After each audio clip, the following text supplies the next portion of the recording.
This is a 1983 Superglide Shovelhead.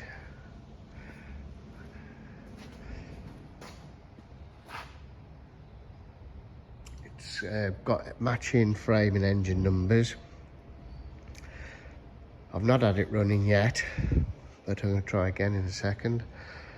The brakes work, clutch feels good. I've selected gears with it. I had the battery on charge overnight, but I think it's had it.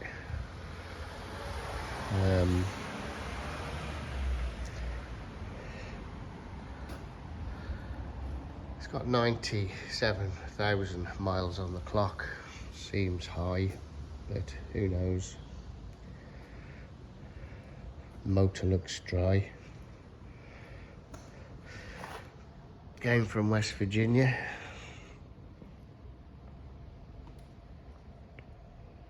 Anyway, we'll try and start it. I did turn it over earlier. It fired, but didn't start. So we'll try again.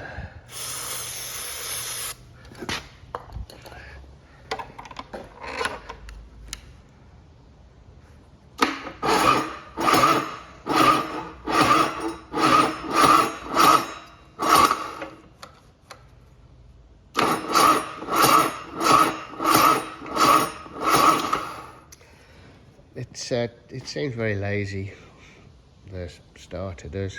I have got it hooked up to a bigger battery. That isn't charged up too well. But I did have it on the booster earlier and it was still slow turning over.